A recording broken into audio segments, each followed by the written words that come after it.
that's something to pay attention to. And generally you'll see that, like, if you start the shot and it drops right away and it's brewing really fast, it'll probably turn blonde really fast as well. And it'll be thin and it'll taste gross. So that's just a visual thing to look for when you're brewing the shot. It can tell you a lot about where it's at in the process. But just keep that in mind, that if you see a lot of that blonding and it has gone for a while, then it's probably going to taste thin and kind of gross.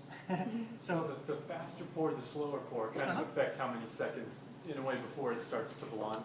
Like that's sort of the same process, all the same concept. One thing that won't be changing, which can also affect that, is your dosage. But since you guys have a set dosage here, so that will be one variable that could account for that, but won't in your case.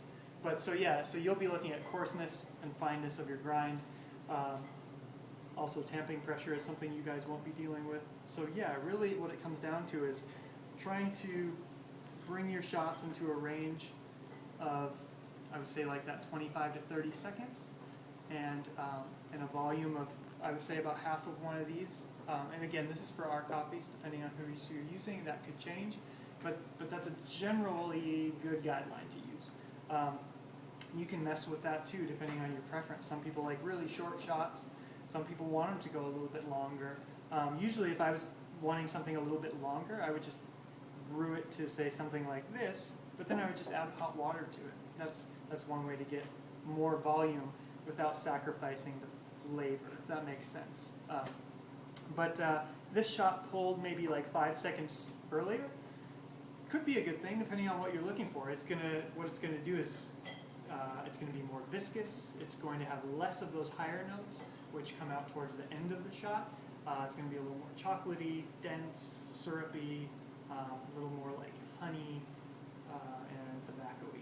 So what we go for in our shots is we're looking for like kind of a chocolate base, maybe like a bittersweet chocolate, along with some red fruit brightness to it, which some people don't like that. Some people are used to like a really heavy tobacco-y type of shot, and ours does have a lot of brightness to it, and that's something that we shoot for in our espresso. So let's see. Does the tamping pressure on this machine make sense for you? Yeah, you haven't complained about that. No. I think the tamping pressure in here is probably set to about 30 pounds per square inch, which is pretty industry standard. And we're finding out more and more as we learn about espresso and things like that, tamping pressure doesn't affect the shot as much as we thought it did maybe like 5 years ago, just with experimenting and things like that. But yeah, it seems like, I mean, the compression on the shot seems, I mean, on the puck itself seems perfect. So it sounds like a lot of people are interested in milk texture, and that is. Before we move to that, Yeah. I noticed we had baskets with different hole sizes. Oh, you do? Yeah, so this is one with the bigger hole sizes. Interesting. And then there was one with smaller hole sizes. We'll take a look. I don't know where the other baskets Are are. they in that drawer? Just check. Now I put them in the I closet. think they moved them. Oh, I moved into the closet over here. Okay, so it looks like these are the same. Yeah, these are all the same Oh, though, okay. because we had some Pete's coffee and that didn't actually go through the thing. Oh, is that right? Yeah, I'd be Is that interested. where I'd be interested to see what those baskets are and see what the difference is. See if they're a different dose size or. No, they were the same dose size. Same dose size? Just- Okay. got a I'm just curious. whole- Oh yeah, you got a. Yeah, there was. I think this one. This is the yeah. one. These are finer. Sure. This is. Oh yeah, this is. I think this is what. What was it? This one, I think it was actually this one where you can't even look. Oh, no, yeah. No, this one's a. That's a blind portafilter. No, basket. that's What's a blind Yeah, what do you use a portafilter blind basket? for? Yeah, that actually has to do more with the. Yeah, so these are different hole sizes. Yeah, I think that these are.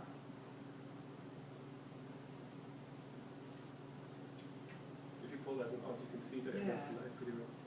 Just trying to see. I think these are actually the newer version of the baskets, which are laser cut, and they have a more precise hole size and distribution. And I don't know why they would send both kinds. I think these are just the machine, the normal machined baskets. But they seem to be working okay. So I mean, you guys are more than welcome to experiment with them. These are the ones that we use actually. Does it look a little more precise when you hold them up to the light? No, it's not that one, but it's like this one. I think this one's That's bigger. the German Yeah. perception. Yeah, so I think, like when I put the peat in there, it took Yeah. 2 minutes to pull a shot. Is that right? Oh. Okay. Yeah, and these are pretty fine. I don't know. I'd have to investigate a little bit on that. But those look like the laser cut baskets, which are kind of a new thing. And these look like the standard Lemars Go baskets that they've been using for years. Which, if you look at it closely, you'll see some holes didn't even get punched through. So, but they're great. Don't get me wrong. But these are just super precise. You know, they have their own computer printout for where their hole disbursement was on each basket and things like that. But these are great. I would say let's continue using these. And if you guys wanted to experiment with those, I would say go for it. So let's see. We were going on towards milk. So milk is really important to the structure of a drink. Do all you guys use milk, or do you all? No milk. Okay. Sometimes not. You don't. Okay. Gotta- But most I need a shot before I leave. All this coffee talk is getting me crazy. most people are doing some sort of milk drinks. Okay, cool. So you guys are using clover, which is good, like that milk. Whole milk is the best milk to use as far as for steaming, getting the best sweetness and the best texture. Whole milk is the way to go. You want those fats and proteins in place to have in your drink. Once you get into lower fat milks and no fat milks, it gets really hard. You can still do it, but it gets harder the less you have. So I recommend whole. So we'll just approach everything from the perspective of using whole milk only. One very important thing about your pitchers is I noticed that you guys have been keeping them on top of the espresso machine. In order to steam milk correctly, you want it to be as cold as possible, and that includes the frothing pitcher itself, because if you pour cold milk into the warm frothing pitcher, it's going to obviously warm up the milk. And in order for the milk to accept the right amount of air and for it to react the right way we want it to with the milk, it needs to be cold. So I would definitely recommend at least just putting these somewhere like just right there. Even room temperature is fine. They don't have to be kept in the refrigerator or anything like that. But just keep them at room temperature. You guys find a good place for that. But if you're having trouble steaming your milk, yeah, that could be. I mean, that's. Do you That's keep a yours good in the place. fridge? No, we don't. We just keep them out. Okay. And so this is cold enough. Because once you get the cold milk in there, it's still going to be cold. But if you pour it into something that's this hot, it's really going to be tough. The milk doesn't accept the air once it gets warm. So that brings me into another point, is that when we're steaming milk, we want to try and introduce the air towards the beginning of the process. As close to the beginning of the process as possible is where you'll get that best texture. It'll accept the air the best. If you start to steam your milk and you don't introduce air until the last part of the process, then it's going to act really weird. Your foam is going to separate quite a bit. It just doesn't accept it very well. It kind of makes it almost like a little bit clumpy. So when we do this, you'll see that I'm really big on trying to get that air into it at the beginning. So let's do this. These are the cups you guys generally use? Great. I love that you're keeping your cups up here. It's great to start with a warm cup. Generally, what we do for a latte is like 145, 150 degrees is what we do. But I'm not training baristas to serve to the public. So you guys pick your own temperature. You know, whatever you like. But that's generally where we think the best sweetness in the milk is. And you can also maintain the best structure of the milk, or the best texture is at that point. Once you start getting too hot, the milk starts to thin out, and you'll start to lose some of that foam. And what happens is it starts to separate more as well, and you'll have a hard time getting more of a homogenized drink that we like to see. A lot of times I've gotten a latte at places in the past, and I'll take a drink off the top, and there's basically a hole in this foam, and then thin milk underneath it, and the foam's just kind of floating on top of this really thin gross milk. And we like to see our drinks more homogenized. So when you take that sip, it's like velvet on the tongue, and there's not like a hole, and it's kind of all one thing. You know, you will have thinner milk as it goes down towards the bottom, and you won't have that foam. But we don't like it to be two separate things. Like I call it like a bathtub effect. Just this big piece of foam sitting on top of this thin milk. I just don't like that. So I'll try and teach you guys how to go about that. And I can try and teach you a little bit of latte art as well. I find that I learn a lot better when I'm watching someone do it, but I know you guys need some hands-on time too. So what I'll do is I'll just make a quick latte, and I'll kind of talk through each part of the process so that you remember what I'm doing, and then we'll just talk about it. So again, first thing I'm going to do is, actually, first thing I'll do is get my milk ready. For a cup this size, I'm going to use my frothing pitcher that I brought. It's the same size as this one, I believe. Yeah, they're going to be It's a little bit heavier. Yeah, mine's a little heavier, yeah. But mine's room temperature. This one's still kind of hot. What we're looking for is a little less milk than what it would take to fill this, because we're going to be adding volume to the milk. So we're putting in about this much. And if you don't know, if you're not sure where to fill this up, I would say just pour milk in the cup itself, you know, up to maybe like right there, and then that's what you would need to steam. Sometimes it helps to use a little more milk than you're actually going to use.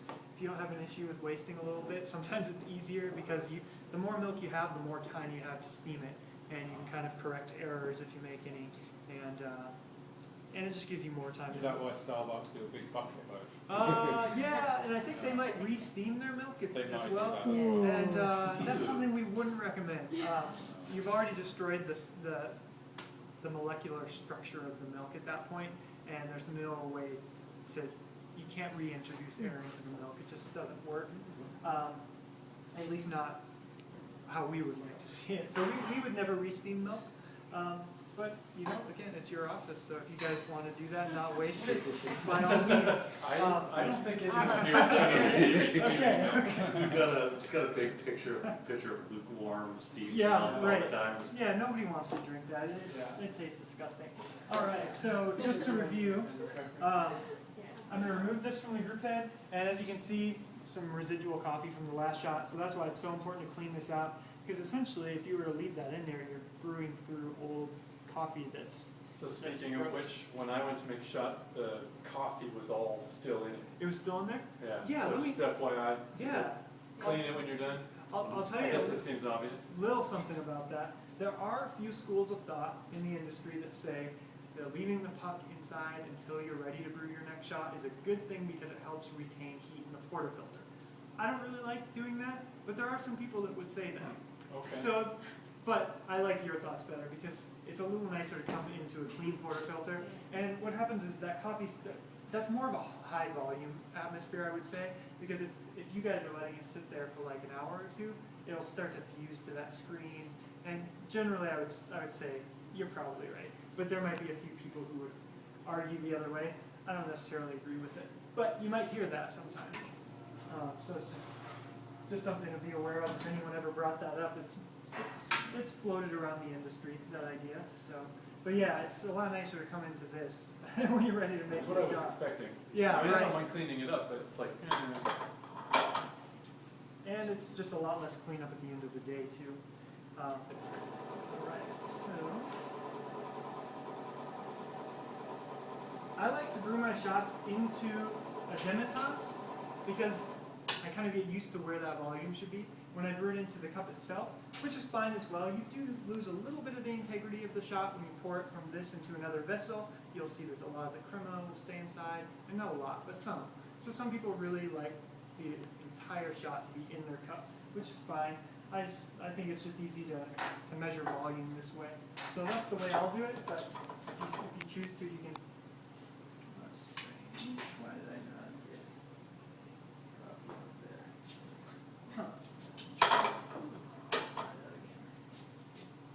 Huh. But yeah, you can just as well set the cup underneath there and brew right into the cup. But then it's a little harder to judge your volume. For some reason, I don't feel like that's dose. Let's see. it's red. It's a red lens there. What's that? There was a red LED. Yeah, Oh, it's there was- blinking red. Interesting.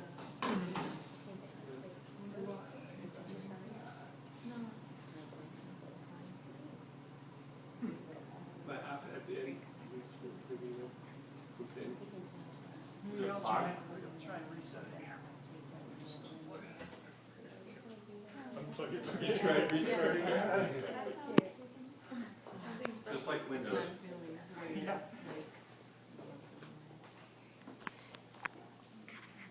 I think it's on now.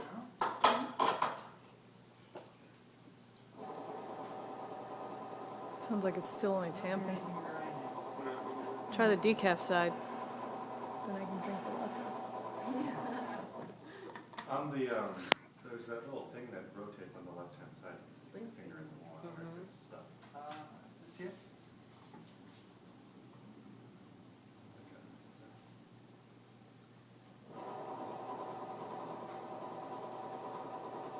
Our grinder's broken.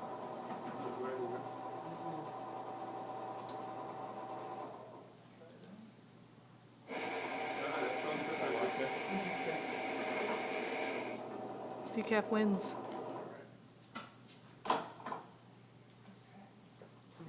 It's weird, I didn't have any problem with that.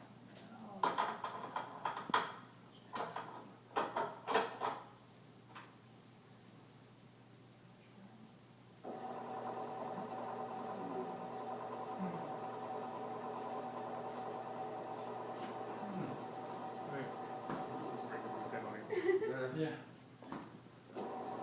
At least we get to learn how to debug this problem, right? So we put a lot of like an old bag in there. It's The Sock. bag is random Workout sock. wrapped around the ear.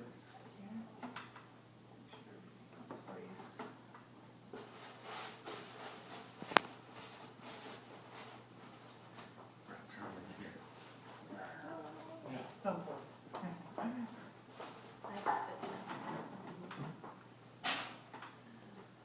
I like how he unplugged it, that's good. Grind your fingers off. I probably would have done that, which is interesting. That would definitely change the flavor of the shot. It's got some ball finger in it. Sounds awful.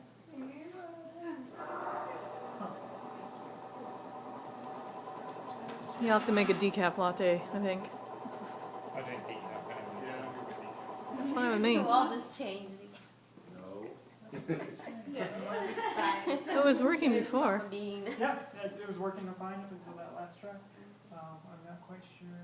I'll look at that before I leave. We'll get that straightened out. I've got the manual actually for this machine with me, so I'll see what that LED means. Should've got your shovel, you could We'll just. do a decaf one, right? Yeah, we'll do a decaf. That's a whole different beast. But since we're just using it for the sake of pouring milk, it'll be fine. Someone will drink it.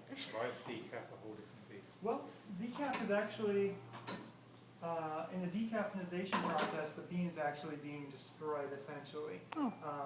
And so, Little beans. no matter what decaf you get, it's always going to be an inferior quality to a regular one. So I'm just going to let that go, not pay too close attention to it. That's rough.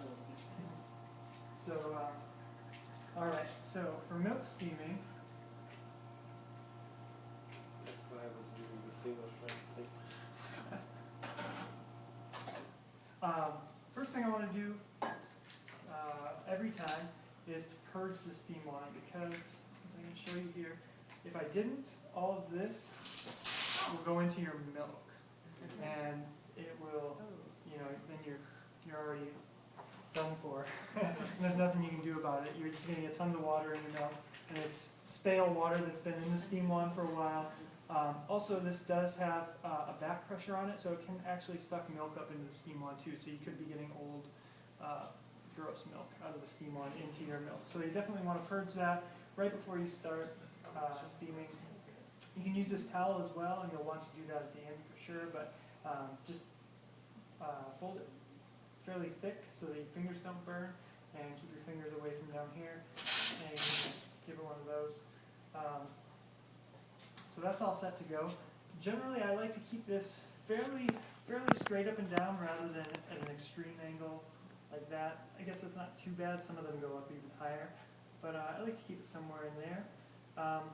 And what I'm going to do is use this spout as a guide, and what that does is it gives me a place that every time I'm going to steam milk, I know that it goes right in the spout, and then there's no guesswork as to like where I would want to hold it if I didn't have that. So I like to use that as a guide.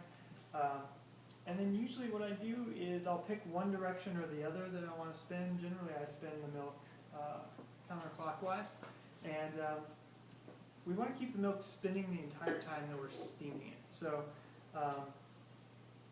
what that does is it keeps it from separating, and it's also just the best way to introduce air into the milk without it separating or becoming too voluminous. Keeps it homogenized throughout the whole process.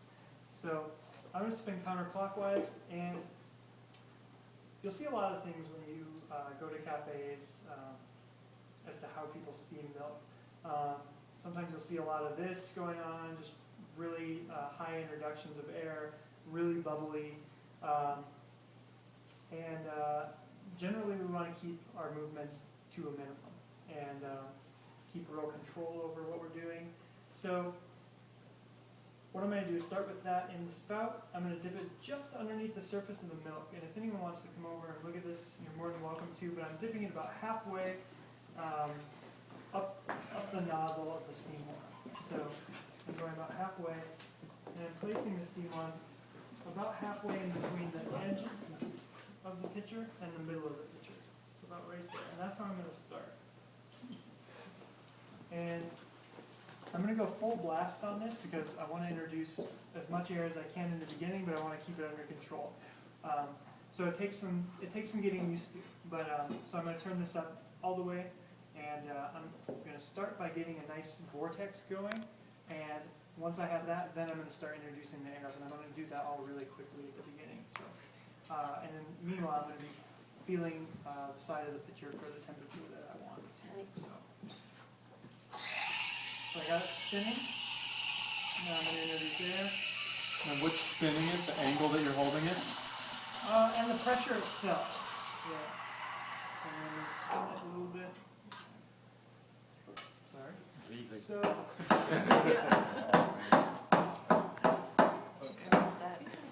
so in talking about what I was doing, that wasn't the best move, but what I'm looking for is, I'm looking for a glossy texture on the top. Really silky, minimal bubbles. Question still about the spinning. Uh-huh. Was it just that you were holding it at an angle Well, so that the air is spinning? You're not spinning it with your hand, you're saying. It's the air coming out of the spout that's spinning it. Right. So, Okay. so what's happening is the pressure of the air and the angle of these steam, these little ports. There's 4 different holes on here. That's actually pushing the air, or pushing the milk. So, it's not anything I'm doing. I think the grinder on the left, there's a fuse switch that popped out on the Oh, left really? at the bottom. Yeah, so Oh, I pushed fantastic. it back in, and I think it probably would work again. Great. Jesse really wants a shot. He deserves it. Go, Jesse. Where's the fuse switch? On the back face of the model. Awesome. Thank you. You're welcome. That will help out I a did lot. refer to the manual. I'm not a genius. Oh, nice. Just desperate. So, Just a systems guy. Did you call Cisco support? Fix the broken machine. well, dude, it's, What did you say, Michael? Did you call Cisco? Yeah, We seem to have a broken espresso machine. Here's the serial number. We're paying you all this money. all right. So let me do that one more time, and I'll do the drink from start to finish. And if anyone wants to come over and take a look at what I'm doing while I'm doing it again, and look at how I get that spin going, and I'll pay a little more attention this time. So now is the spin going to be the same even if you're not frothing as much milk? I mean, I hear that it's easier to do it with more milk, but Yeah, you'd still want to spin. No matter how much milk you're doing, you still want to have that spin. You just have less I time think to get the temperature. Right, rather than it, sometimes you'll see people steam with the steam one going straight into the milk, and you'll see this kind of bubbling thing going on, but no spinning. That's really hard to control, and it'll be hard to introduce the correct amount of air and the right type of air. You want kind of micro bursts of air, just a little hiss rather than a bubbling sound as you're doing it. Well, let's give it a shot.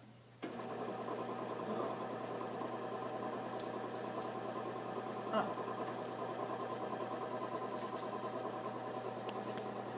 Bummer. It popped out again. Popped out again. Yeah. It's popping out after failing, it seems. Interesting. Is the grind slightly too tight, which leaves First they all say the try to air? reset the fuse, and then if it keeps happening, you might have to replace the fuse, or it's not engaged properly. Oh, weird. Huh. Yeah, I didn't notice, you know, I would think if there was an obstruction or something, but I actually emptied the hopper before I put our coffee in there, and there was nothing in there, so I'm not sure. I'll look at it a little closer too when we're done, but let's use the other side.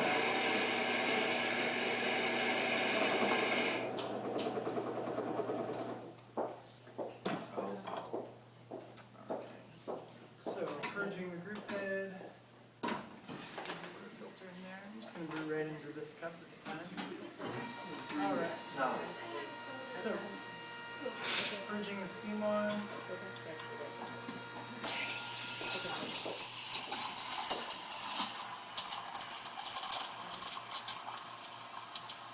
So there's not a lot of big bubbles or big air introduction. It's just tiny little hisses. Minimal bubbles in there to get rid of at the end. You can tap it if you're trying to get rid of any.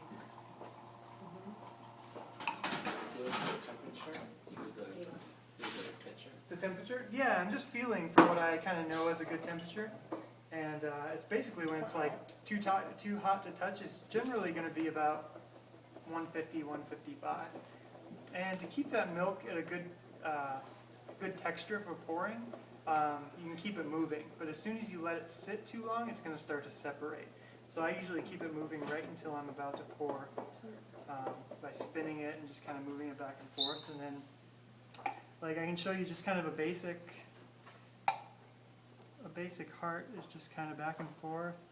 Pour in the center until you're done, and then just pull through. Decaf doesn't look quite as impressive. Decaf acts totally different than a normal shot would be. But as far as latte art goes, to get good at it, How do you do a monkey? Probably figure that out. That would be so awesome. Get a perfect. stamp.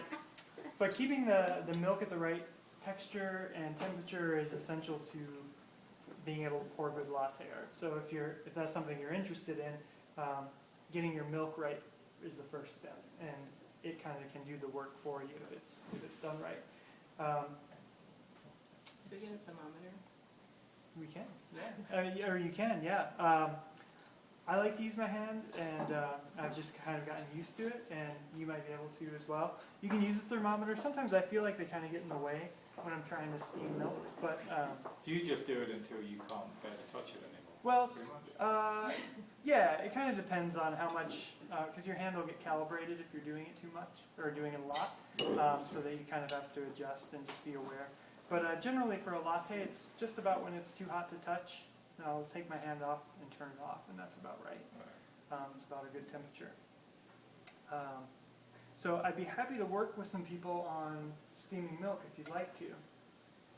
Well, Yeah. I'm just curious, cappuccino, you said that's for a latte, so Sure, cappuccino yeah. is For a cappuccino, generally... like a wet cappuccino. A wet cappuccino? I would say that's the same thing. Same thing. Okay. Essentially, except Then for... how about a dry cappuccino? Yeah, well, generally what we're looking for in a cappuccino is the size, is more what makes a cappuccino than the milk. So generally a cappuccino traditional size is a 5.5 ounce size. So that's, it's mainly a size thing in our section of the coffee world, I would say. So that 5.5 ounce small drink is a cappuccino. And that's actually what a cappuccino is. It's more the size of it than what has kind of been turned into this thick foamy drink. But generally we do add a little bit more air and make it a bit more voluminous as far as the foam goes in a cappuccino. Just a little bit more than we would in a latte. And then a dry cappuccino isn't something that we really even do, but if you were to do it, you would just keep introducing air throughout the whole process. instead of spinning it, you would just keep introducing air until your foam gets all the way to the top, and then you can just let it sit there and it'll start to separate, and you'll have this big mass of foam. You can just scoop it with a spoon, and I can show anyone who likes dry cappuccinos, I can show you how to do that as well. It's just not something we do in our cafes regularly, but it's definitely a different style of texturizing milk that I can show you how to get some good silky foam and things like that. But I'd be happy to work hands-on with anyone, or if you guys have any other specific questions. I really wish the grinder hadn't blown the fuse. Can I have this? Yeah, it's gonna be, it's decaf, so. Well, I want to know what the decaf should have tasted like. One of my questions was, I noticed you pulled the cup or the glass out, or the cup before you shut off Before the I turn machine. Yeah, That's just a habit I'm into. Okay. You can do it either way. right. Yeah, just as being a barista, I got more in the habit of, if I was running like 3 shots at one time, I would just reach over and pull one out as I was steaming milk or something Oh, right, like that. okay, It's just my own little habit. right. It doesn't really make a difference. Some people do it that way because they feel like if they pull it, they're pulling it at exactly the time they want that shot to stop. But if they hit the button, then you're still going to have residual coffee coming Right, from. okay, So, that makes sense. yeah. And I guess maybe subconsciously that's why I did it that way as well. Because I know, I want it to stop right there. So I pull it, but if you hit the button again, you're going to have more coming out. So, Cool. but yeah. How about a flat white? Flat white? Yeah, that's generally what we would consider, I think that's what they call our version of a latte in Australia. So it's basically, it's got a really small head of foam on it. So it'd just be less introduction of air. But generally our lattes are very similar. When I've had someone from Australia ask for a flat white, or from the UK even, I think, sometimes people from there have asked for that. It's generally the same as our latte. And a lot of times it's served in a glass rather than a mug. So, but yeah, like I said, I'd be happy to work with anyone who wants to work on milk steaming at all, because I know it can be daunting sometimes. I want to prefer that, yeah. Yeah. Okay.